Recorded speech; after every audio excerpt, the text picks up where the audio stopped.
हम अहाँ सबके आइ एकटा भगवानक गीत सुना रहल छी। यदि नीक लागे तऽ अहाँ सब लाइक शेयर करब आ पसंद आयत तहन हम और सुनाएब।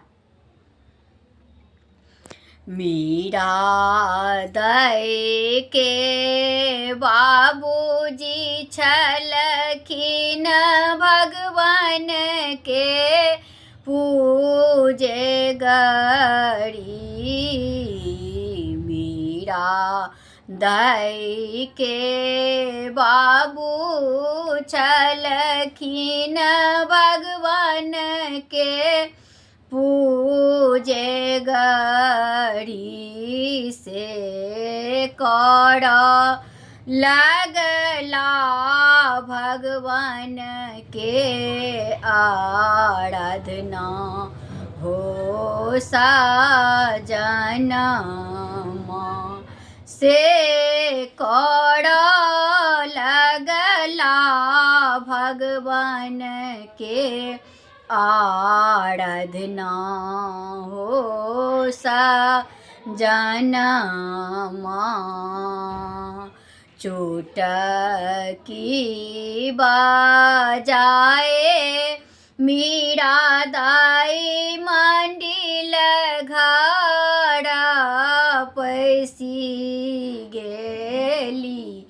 चुटकी बजाए मीरा दाई मंडिल घर पैसी गेली। देख लगली बाबूजी के चरित्र हो सजनमा। ई सब काए बाबूजी कौने फल मिलै छई हमरो के दियाहु बोझाई हो सजनमा। ई सब काए मीरा दाई बड़ा फल मिलै छई बड़ा फल मिलै छई। जीवा ते बैकुंठ चली जाब हो सजनमा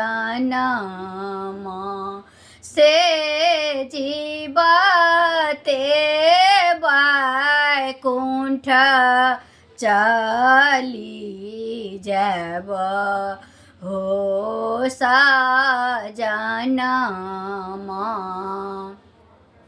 बाबूजी के बचन सुनी मीरा दाई कृष्ण कृष्ण रट लगली।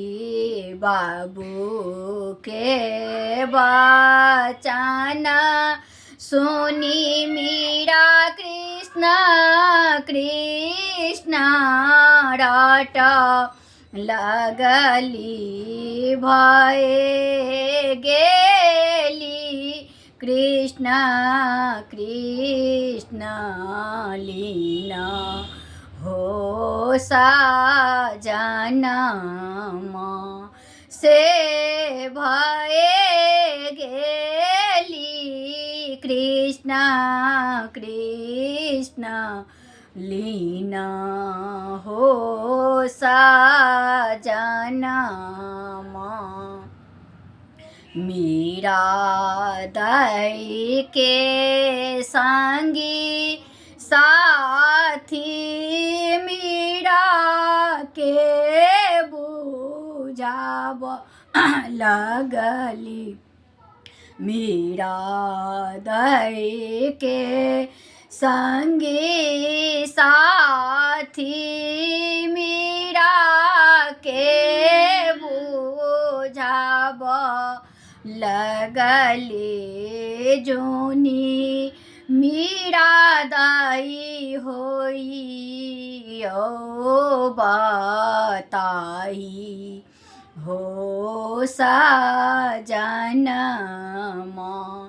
से जोनी मीरा दाई होई ओ बताह हो साजनमा